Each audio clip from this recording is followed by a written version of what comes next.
앞에서 배운 신뢰 구간만으로도 의사결정에 충분한 정보를 얻을 수가 있죠. 근데 의사결정에 꼭 필요한 모수, 우리가 중요한 거죠. 모수죠. 모수를 포함하는 95%의 구간을 아는 것만으로는 볼 수가 있는, 그러니까 모수를 포함하는데 95%만 포함한다. 이것만 가지고는 그죠?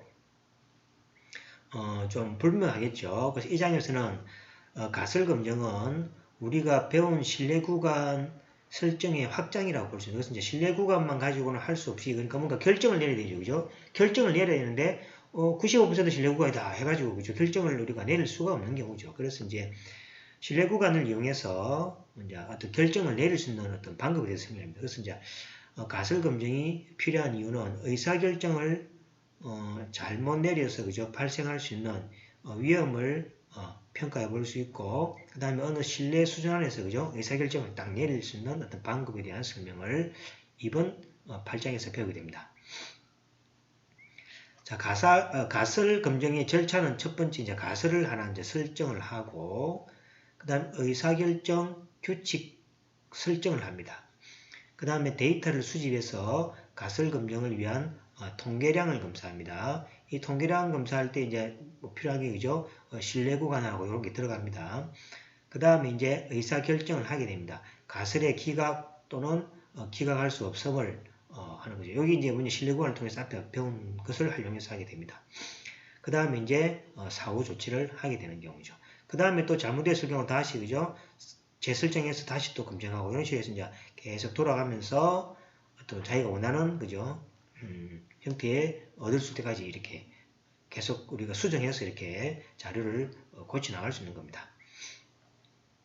자, 첫 번째 가설을 설정하고 그죠? 검증하는 방법에 대해서 자, 맨 처음 기무가설이라고 해서 기무가설. 자, 우리가 가설을 검증하는 데서는 주죠. 이렇게 이제 H0 기무가설, 대립가설 이렇게 두 개를 두고 어떤 뭡니까? 그 신뢰 구간을 이용해서 이 설정을 뭡니까?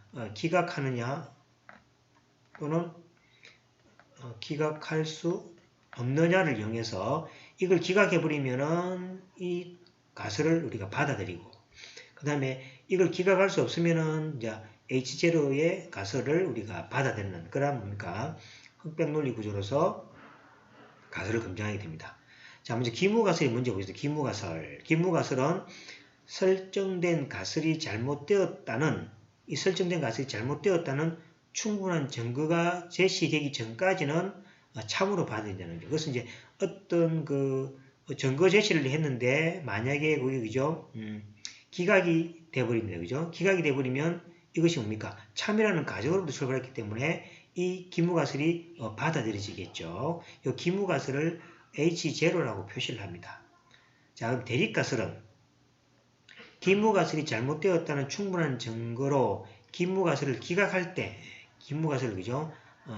기각해버린다면 우리가 재판할 때 그렇죠, 그죠? 기각할 때 받아들여지는 가설입니다. 그래서 이제 뭔가 우리가 증거를 제시했을 때 이제 거기에 대한 판별을 하게 됩니다.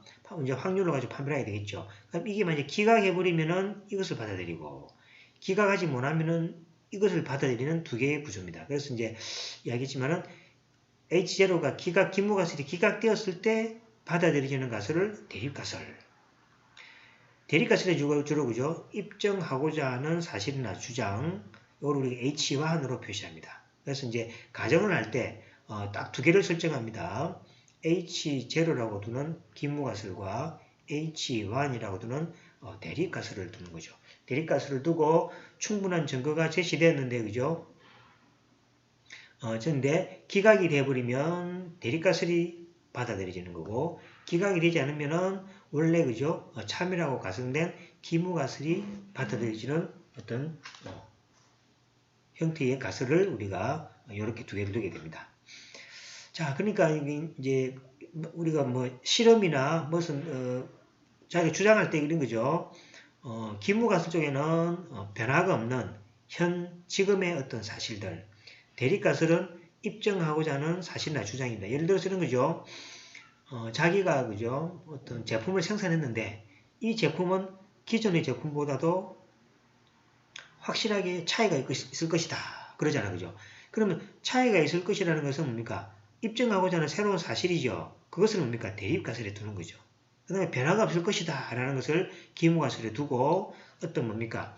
검증 과정을 거쳐가지고 만약에 그것이 기각이 되어버리면은 어찌 됩니까? 이것을 받아들여야 되죠. 그러면은 새로운 사실이 맞구나 라고 여기 받아들이고, 그렇지 않고 기각이 되지 않으면은 뭡니까?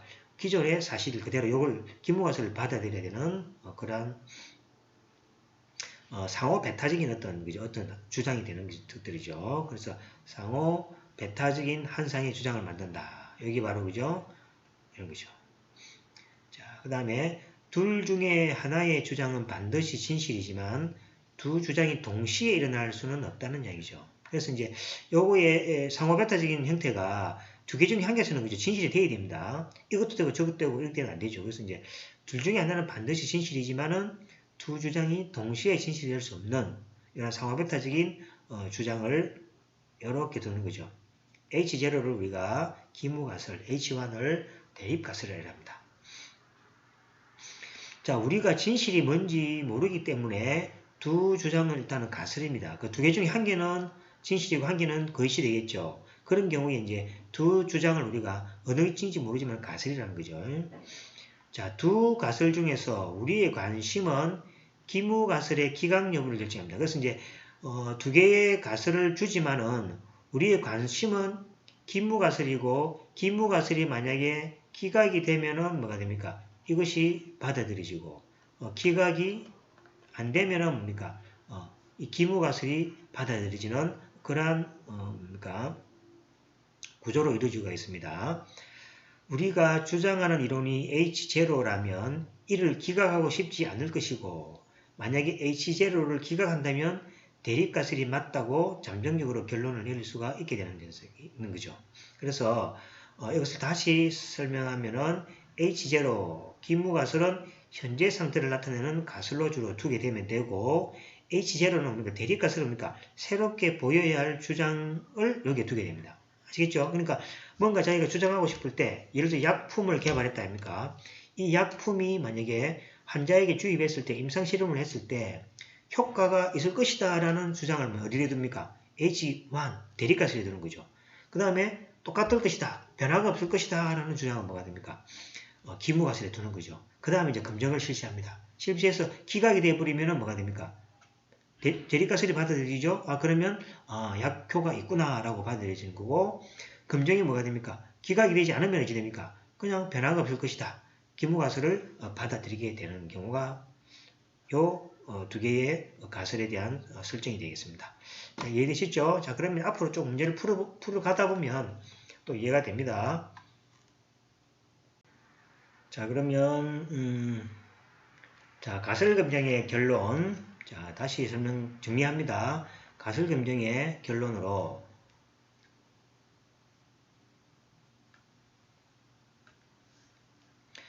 자, 가설 H0를 기각하지 않는다라는 의미는, 자, 가설 H0를 기각하지 않는다라는 의미는 가설 H0가 사실이다를 증명하는 것이 아니라 가설 H0가 사실이라고 보기에는 표본의 결과가 충분한 타당성을 갖지 못하다는 것으로 가설 H0가 틀렸다고 볼 수가 없다라는 의미가 됩니다. 물론 받아들이는 게 똑같지만은 세세적인 의미가 그렇습니다. 사실이라기보다는 이건 이제 가설을 가정이라고 참이라고 가정을 하는 거죠. 참이라고 가정을 했는데 어떤 가설이 뭡니까? 기각하지 않는다는 이야기는 이 참이라고 한 가설이 뭡니까? 타당하지 않는다라고는요, 틀렸다라고는 볼 수 없다는 의미가 되는 겁니다. 반대로 H0를 뭡니까? 기각한다는 것은 이것이 사실이 아니다라는 것을 의미한 것이 아니라 어떤 증거가 그죠? 불충분하다는 얘기예요. 어떤 증거가 사실이 아니라고 보기에는 충분한 타당성을 제시하고 있다는 것이죠. 그래서 이제 반대로 H0가 기각한다는 이야기는 H0가 사실이 아니다를 증명하는 것이 아니라 표본의 결과가 사실이 아니라고 보기에는 사실이 보기에 충분한 타당성을 제기하고 있다는 거죠. 사실이 아니라고 보기에 충분한 증거자료를 내버리면은 거기 기각이 되어버리는 거죠. 기각이 되어버리면 H1의 대립가설이 그죠. 가능성이 있다. 그래서 이제 이 가설 검증은 이 H0가 참이다, H1이 참이다라는 증거가 아니라 H0, H1을 검증하기 위한 어떤 뭡니까 증거 또는 뭡니까 어떤 것들을 이제 제시되는데 그 증거를 가지고 뭡니까 기각이냐 아니냐를 판시한다는 거죠. 그래서 우리가 그 재판 같은 거 보면 많이 보죠. 재판에서 뭐가 됩니까? A라는 범인이 범인인 거는 사실 범인이죠. 범인인데 그 증거를 제시 못하면은 범인으로 할 수 없는 거 아닙니까, 그죠? 그것은 이제 그렇다니까 재판에서 우리가 A라는 사람이 우리가 살인을 했고, 그죠? 그 사실인데 증거가 없으면 뭐가 됩니까? 그 사람을 판정해서 죄인으로 몰고 갈 수 없는 경우죠. 이런 상황입니다. 그래서 이 어떤 증거를 가지고 이 어떤 상황이 그죠? 선택하느냐, 그거를 이제 판별을 할 수 있다는 얘기죠. 그러면 문제가 생기는 건 확실하죠. 자, 이제 뒤에 오류가 나옵니다. A가 분명히 사람을 죽였는데 증거가 없다는 얘기죠. 그죠? 증거가 없으면 뭐가 됩니까? 오류가 생기는 거죠. 그죠? 그걸 이제 뒤에 가면 이제 오류라 하는데, 자, 어쨌간에 이런 복잡한 설명은 이제 참고로 이해하시고, 어떤, 그죠? 가설 검증 앞에 했던 요 부분 있죠? 요거를 잘 이해해서 어떤 검증이, 그죠? 기각이냐, 기각이 아니냐에 대해서 받아들이지 않는다. 그렇게 이해하시면 되겠습니다. 자, 따라서 가설 검증은 옳고 그름 또는 참과 거짓을 판단하는 것이 아니라, 자, 이겁니다. 그죠? 이 오류가, 참과 거짓을 발견해버리면 오류가 생길 수 없는 경우죠. 이거죠. 표본의 결과가 기무가설 H0가 사실이 아니다를 증거를 충분히 제시 않느냐에 따라서 판별이 이루어진다는 것입니다. 자, 가설을 검증하는 과정을 설명하기 위해서는 자, 신뢰 구간을 이용하는 방법하고 P값 검증 두 가지가 있습니다. 그죠? 요거는 이제 중요한 겁니다. 그래서 신뢰 구간과 P값 검증. P값 검증이 조금 더 그죠? 중요합니다. P값이라는 것은 뒤에 가면 이제 확률을 가지고 기각하느냐, 기각하지 않느냐를 이제 판별하는 것이고, 이거는 신뢰 구간을 이용해서 앞에 임계치 우리가 배웠죠. 그죠? 그 임계치 값을 통해서 이제 이것이 신뢰 구간에 포함되면은 기각하지 못하고, 신뢰 구간을 벗어나 버리면 기각해버리는 그러한 현상을 가지고 검증을 하게 됩니다. 자, 먼저 이제 가설 검증의 이제 사례들을 한번 보도록 하겠습니다. 올해 입사한 신입사원의 평균 연봉이 작년에 입사한 대졸 신입사원의 평균 연봉 1,750만원에 비하여 인상되었다에 대한 가설을 설정하시오. 그죠? 자, 그러면 우리가 뭔가 보이고자 하는 것은 인상되었다라는 걸 보이고 싶어 하는 경우죠. 자, 그거를 대립가설에 둡니다. 그래서 이제 평균 연봉이니까 평균 연봉을 뭡니까? U라고 두는 거죠. U라 두면은 U가 평균 연봉이 1750보다도 크게 되었을 것이다. 라고 이제 그죠? 요거를 뭐가 됩니까? 대립가설에 두고 변화가 없을 것이다. 똑같을 것이다. 라고 이제 기무가설을 둔다는 거죠. 그럼 우리가 이제 신뢰 구간이나 P값 검증을 통해서 이제 검증을 하는 거죠. 검증을 쭉 하게 돼서 만약에 그죠? 여기 중요합니다. 기각을 해버리면은 만약 기각이면 H0가 기각이면 뭐가 됩니까? H0가 기각이면은 뭡니까? 변화가 있다라는 이야기죠. 그러면 이 H0가 뭡니까?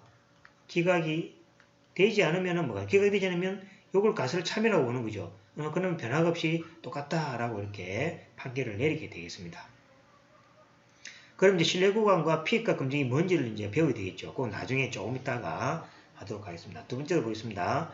자, A전자회사 제품을 구입한 후 새롭게 조사된 제품의 재구매 비율이 기존의 비율 70%와 비교했을 때 같지 않은지에 대한 가설을 설정하시오. 그렇죠? 그래서 어떤 재구매 비율을 뭡니까?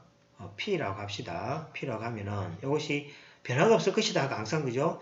현재 상태를 항상 우렸습니까? 기무가설을 누렸죠. 자, 변화가 없을 것이다. P는 0.P라고 같을 것이다. 라고 기무가설. 근데 변화가 되었을 것이다. 그죠? 변화가 됐을 때는 크거나 작거나 다 포함되죠. 그래서 같지 않다라고 그러는 거죠. 예를 들면 뭐 작을 수도 있고 클 수도 있겠죠. 그럼 변화가 된 거니까. 그죠? 그래서 가설을 검증합니다. 가설 검증 두 가지 방법 뭐가 있다 그랬죠? 신뢰 구간을 이용하는 방법, P 값을 이용하는 방법을 통해서 가설을 검증해서 기각이 되면은 뭐가 H0로 보면 되죠. H0가 만약에 기각이 되어버리면 변화가 있을 것이다라고 대립가설을 채택하고, 만약에 H0가 기각이 안 된다고 해버리면 뭐가 됩니까? 변화가 없이 똑같을 것이다 라고 생각하는 겁니다. 자, 그럼 세 번째 사례를 보겠습니다. 초등학교 1학년 입학생의 평균 신장이 그죠? 140이었습니다. 지난 10년 동안 초등학교 입학생의 평균 신장이 증가했다고 할 수 있냐? 그럼 증가했다는 것은 변화니까 이거 대립가설이 되겠죠. 자, 대립가설 평균 신장이 증가했다.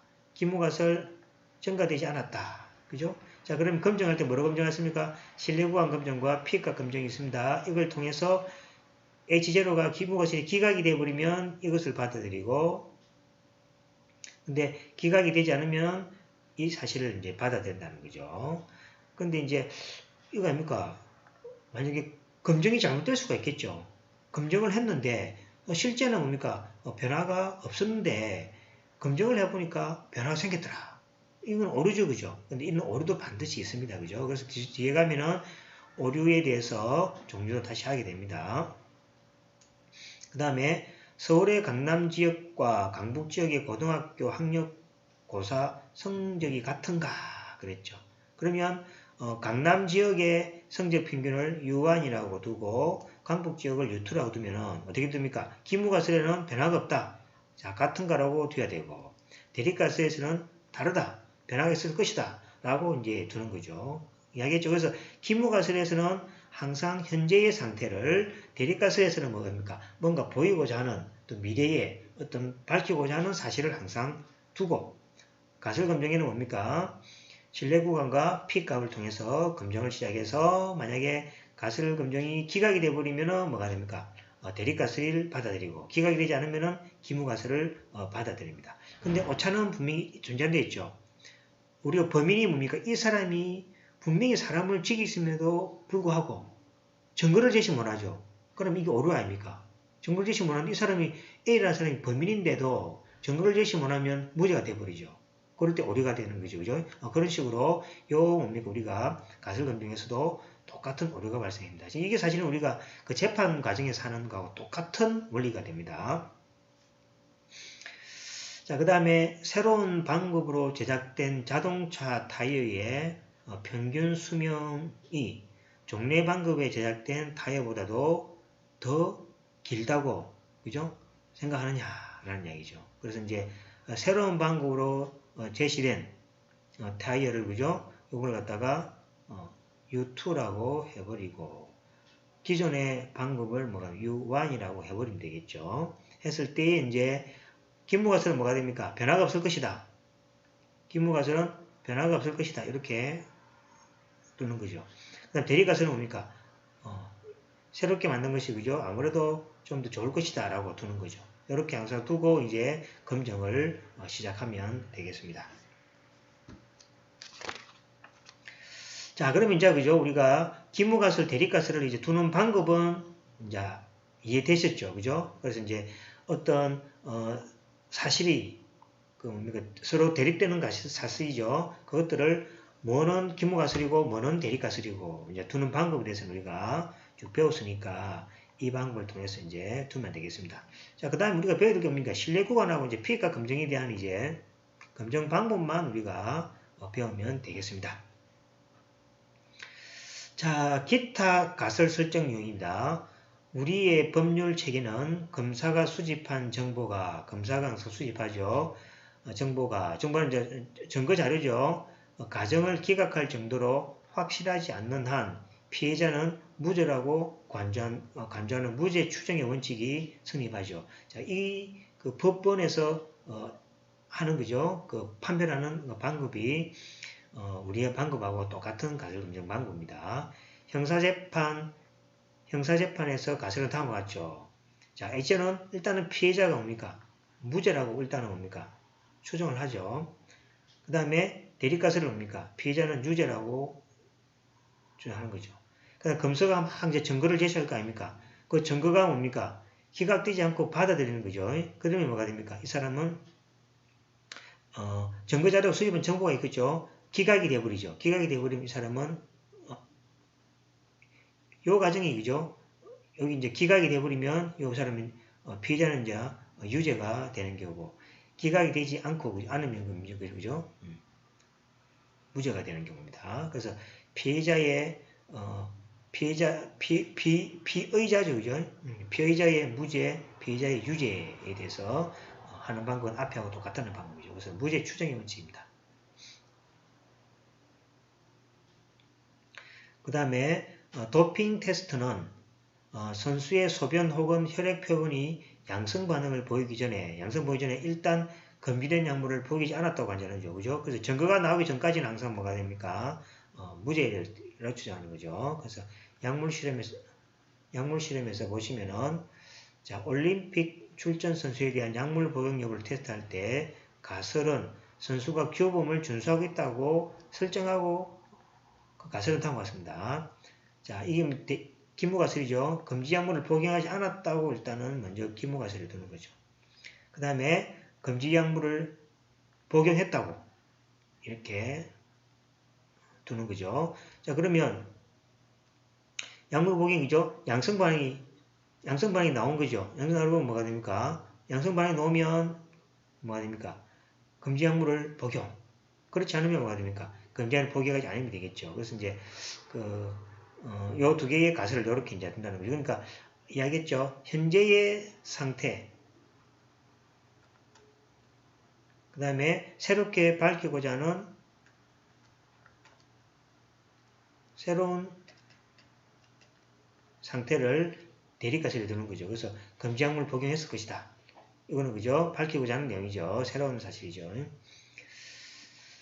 자, 시스템 접근 시 제공된 신체 정보가 개인 생체 보안 프로필과 명확히 일치하지 않는 한 일단 허가된 사람이 로 간주한다는 거죠. 그래서 생체 보안에